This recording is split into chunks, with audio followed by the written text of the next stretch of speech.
통영시가 근대 건축물이 잘 보존된 원도심 지역에 근대 역사 문화공간 조성을 추진하고 있습니다. 그런데 민간 소유의 건축물은 관리 사각지대에 놓이면서 역사성과 가치가 훼손되고 있습니다. 근대 건축물 관리 실태를 표영민 기자가 점검했습니다. 통영시 항남동에 있는 옛 석정 여인숙입니다.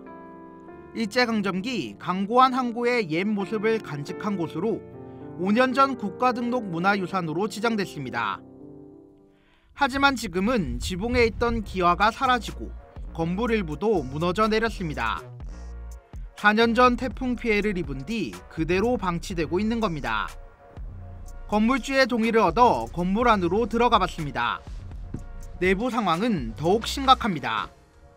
폭탄을 맞은 것처럼 곳곳이 부서졌고 옛 흔적을 간직한 물건들도 모두 파손됐습니다. 복원이 어려울 정도로 훼손된 탓에 국가유산청은 최근 국가등록문화유산에서 이 건물을 말소하기로 했습니다. 지역민들도 흉물이 된 지 오래인 이 건물을 철거하라고 요구하고 있습니다. 어디 휴가도 아니고 폐가가 저래 있으니 비가 오면 기아도 없고 흙탕물이 막 흘러내리지.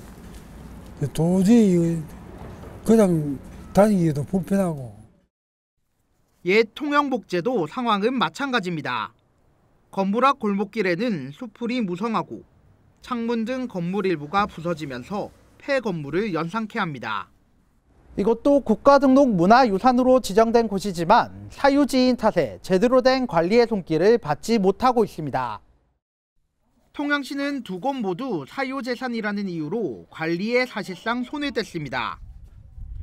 시가 건물 매입을 추진했지만 건물주와의 보상 협의 단계부터 발목이 잡혔고 건물 보수를 강제할 규정도 없기 때문입니다.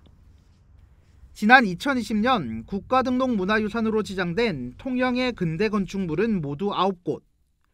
이 중 김상옥 생가와 옛 대흥여관 등 6곳은 시가 매입에 성공했지만 등록 말소를 앞둔 옛 석정 여인숙, 옛 통영복제와 중앙동 근대상가주택 등 3곳은 여전히 민간 소유입니다. 통영시가 매입한 근대 건축물의 상황도 살펴봤습니다. 항남 1번가에 있는 지역 대표 문인으로 꼽히는 김상옥 선생의 생가와 옛 대흥여관입니다.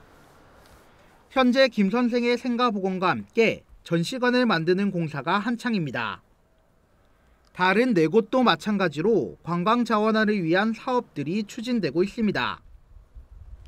통영시도 관리 부실 지적을 받는 민간 소유 건축물에 대한 대책 마련에 나설 계획입니다.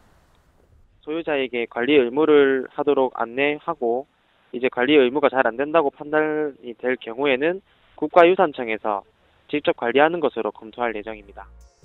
통영시가 오는 2028년까지 추진하는 근대 역사 문화공간 조성 사업.